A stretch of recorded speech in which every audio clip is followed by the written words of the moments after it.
Everyone, my name is Holly Grace. I break into computers and buildings for a living. That's how I introduce myself because it's much better than saying what my actual job title is. Possibly the second worst job title in the world. So the title of this slide deck is the history and future of online attacks, and that's really what I do, is the technical breaking into computer side of things. I realize there's lots of non-techies in the room, so I'll try and make it appropriate for everyone, but I'm basically going to run you through the background of malicious software, so viruses, trojans, and worms, and I'm going to try and bring that through to some things we should all be aware of, and some things that are GDPR specific as well, even though I'm not really going to talk about GDPR stuff. So one of the biggest things that I'll highlight today is asset management. I see an awful lot of companies struggling with the security side of things just because they don't know what they have or where it is. But starting at the very beginning, we have the past side of online attacks. The first piece of malicious software that I could reference is the Creeper virus, which affected PDP-10 mainframes.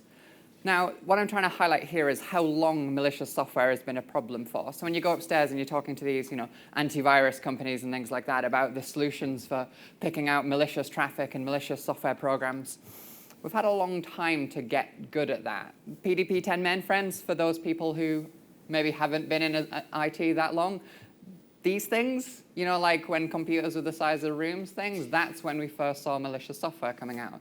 And malicious software has evolved alongside actual usable commercial enterprise software. So we have things like, in 1986, the first PC virus was released at the time that the PC was released. So malware has been a problem for a long time, and hopefully one of the things that a lot of people in this room are concerned about, and definitely something which is headline grabbing, certainly over the last 12 months, is ransomware. But ransomware as a concept isn't new. 1989, the first ransomware was released. That's the AIDS Trojan, released on 5 3/4-inch floppy disks. Now, when we think of ransomware these days, we think of, you log onto your computer, you get a warning that says, pay me Bitcoin. Back in these days, it was, please send a check to the following address. So ransomware has been around for a long time. The best way that I can highlight how long ransomware has been a problem for is my next date in this timeline is my date of birth. So ransomware has been a problem for longer than I have, and yet we're still seeing major attacks hitting. Well, let's take a look at some headlines, for example, just from the last 12 months or so.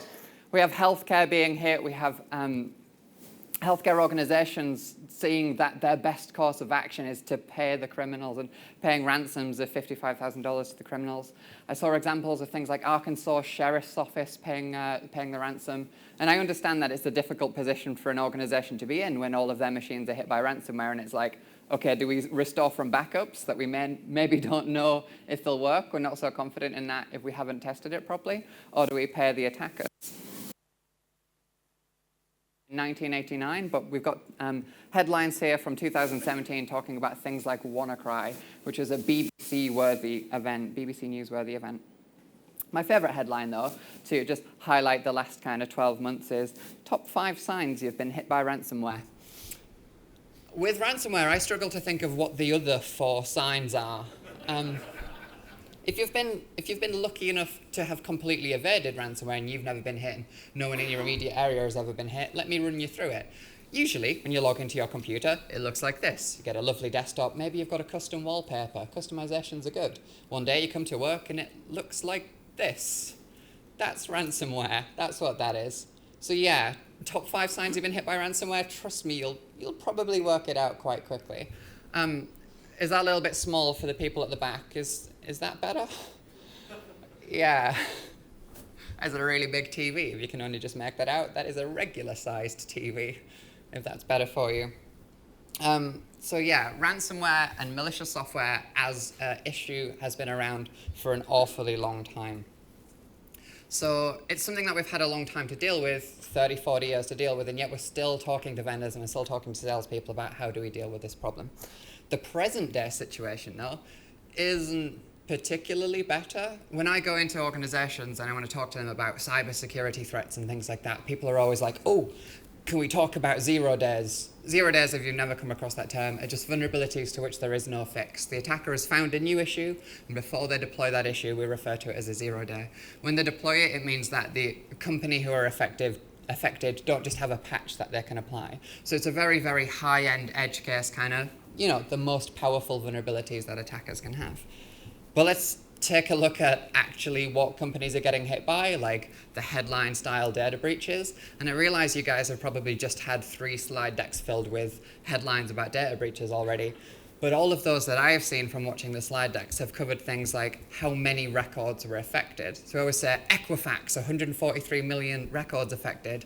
I want to pull out from the headlines the reasons behind those data breaches. So in 2014, Home Depot were compromised because of compromised third-party credentials. That was bad password hygiene. In 2015, TalkTalk were breached. That's the 3rd breach of 2015 for them. They had a really bad year, let's be honest. But that was SQL injection. SQL injection is a vulnerability that came out in 1998. We've known about it for a long time.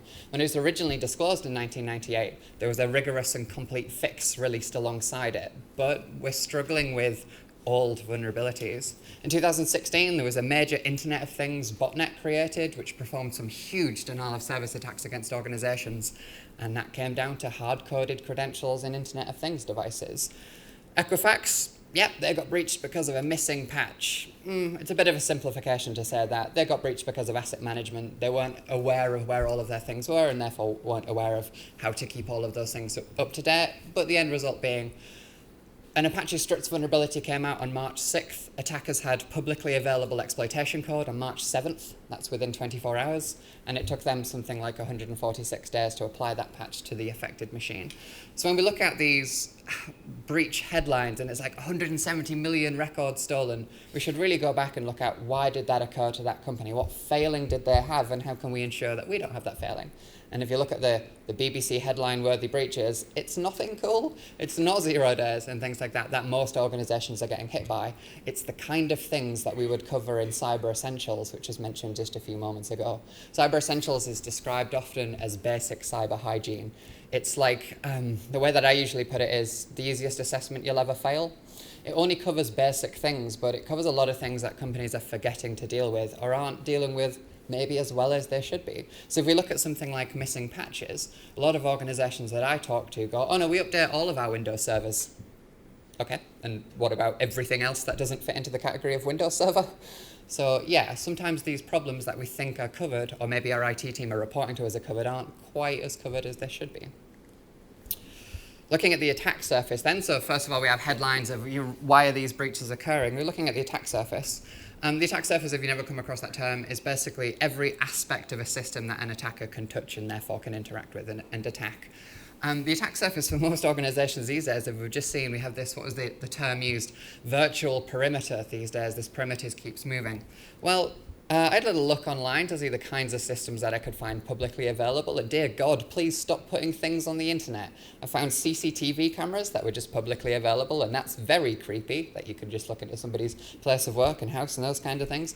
Found point-of-sale systems, that's tills, for anyone who's never come across the term EPOS before. There's loads of those. Cyber-physical systems.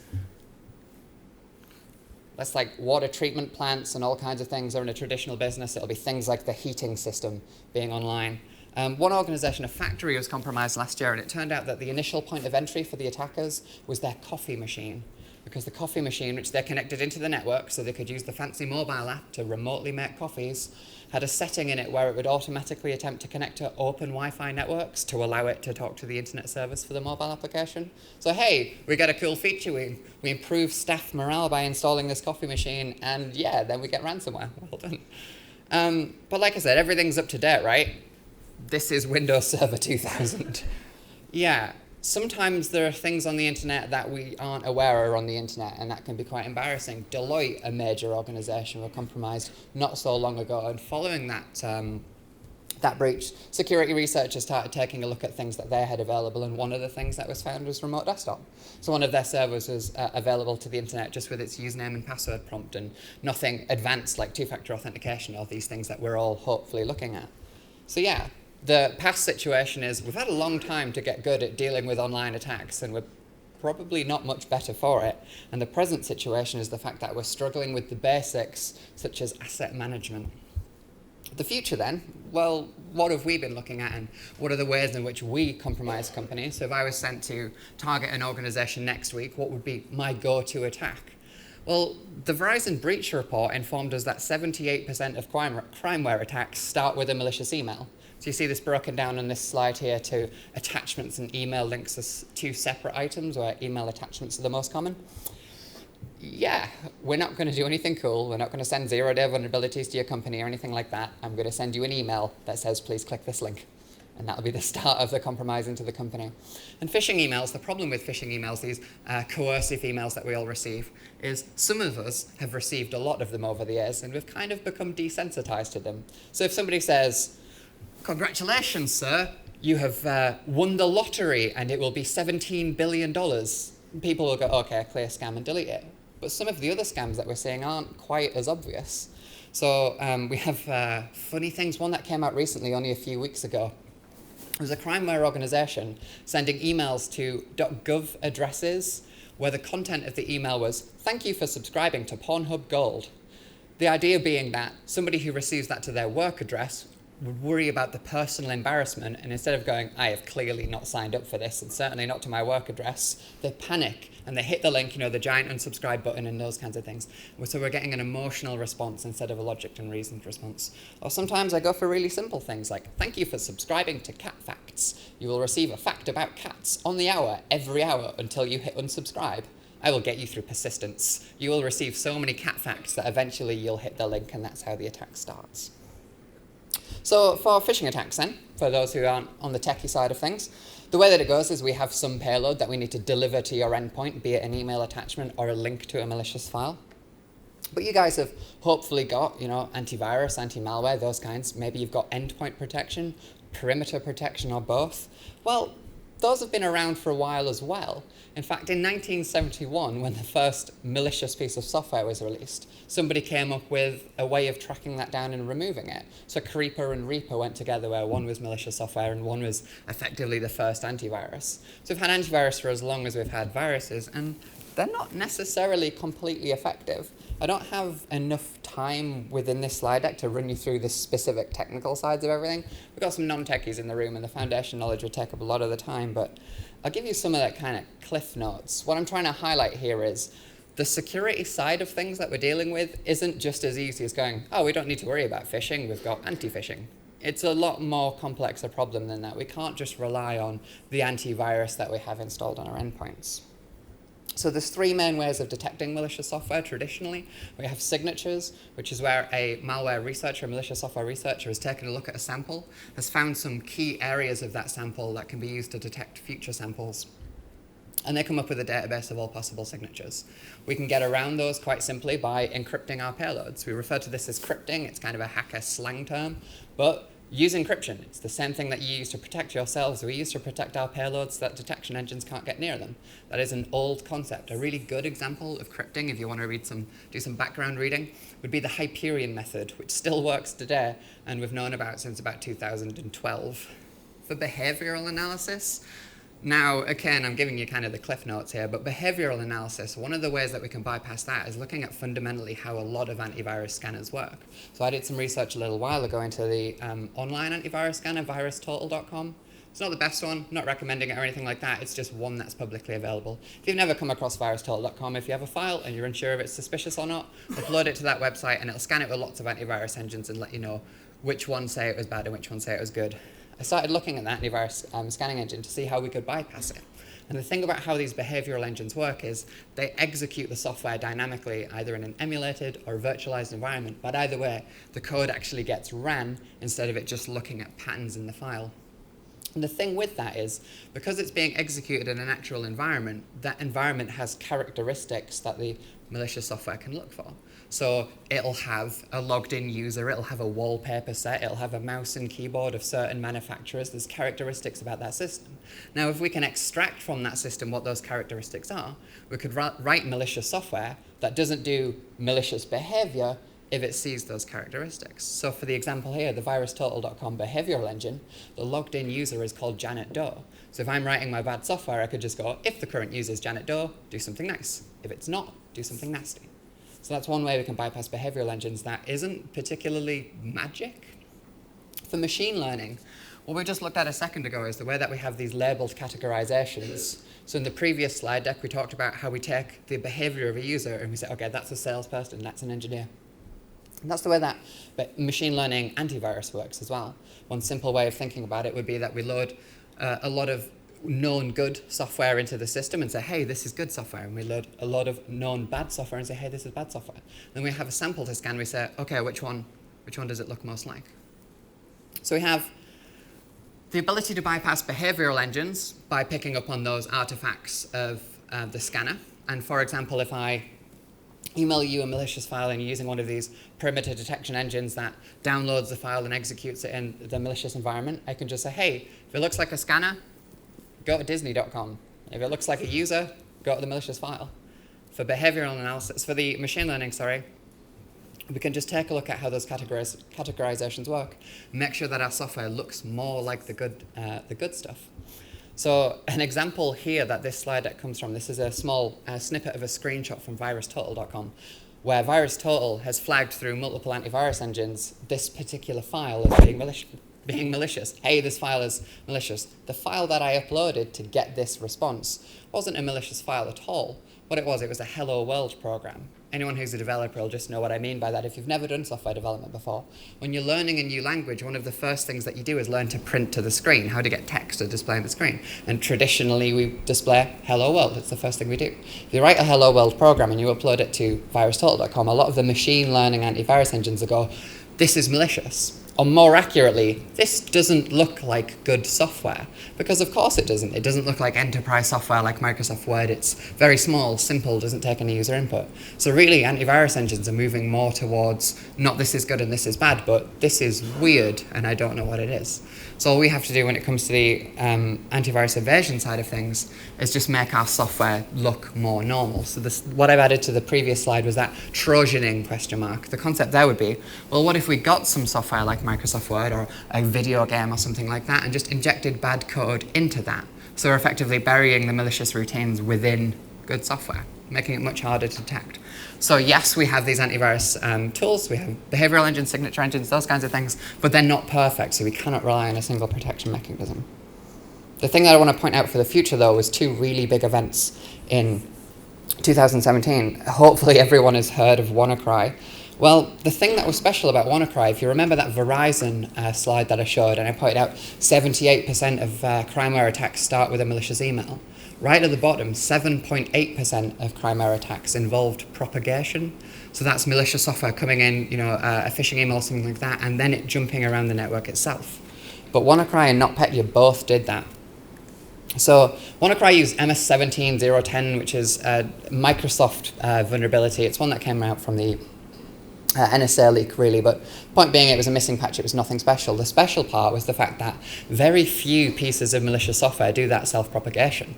But WannaCry, grabbing BBC headlines, proved that it works. It's a good tactic for malicious actors to use because it was so effective. NotPetya came out a month later-ish, and that used several propagation methods. I worked with one company who were compromised with NotPetya. Their initial infection point was Ukraine, and then it thoroughly ruined their UK office. So that propagation made it very difficult to deal with. They actually ended up with 7,800 affected endpoints, happening too quick for them really to do anything about it. So the first thing that I highlighted was really one of the problems is asset management, and I said how we're highlighting that was all of the things we keep putting on the internet. The second problem that I'd like to highlight there would be propagation shouldn't be able to happen. We shouldn't have flat networks where the Ukraine office can send anything they want to the UK office. And that's segmentation and isolation. So anyone who works through PCI, you've already got this concept of card data environment should be segmented, or more accurately, isolated from the rest of the network. Why don't we break down further? Why don't we have more rigorous segmentation? Another example, if you're not a PCI person, the Home Depot breach from 2014. I said attackers gained access through a bad password. They gained access to the corporate LAN with a bad password, but were able to trivially move to the payment LAN. Segmentation's a major thing. So WannaCry used a missing patch. NotPetya used the WannaCry vulnerability, and then it used three other mechanisms that pen testers are well aware of. And the thing that I worry about being a penetration tester is when it comes to propagation across company networks, this isn't the entirety of vulnerabilities that we would use. So there's one more slide. So there's a couple of other vulnerabilities that that we would use, showing that it's not the only method. So my final slide then, just to round off what it is that I've been talking about, is you guys are worrying about GDPR because it's that date that's coming up in May, but the thing that I'd like to highlight is phishing attacks are still terrifyingly effective, and those slides are highlighting that to us. Antivirus evasion is definitely possible, meaning that there's no, oh no, we've got this, we bought Cylance, or we bought Sophos ML, we've solved the problem. Antivirus evasion is definitely something that can happen. And propagation is a thing that people aren't talking about, but we've already seen through the WannaCry and NotPetya attack that it can be devastating for organizations.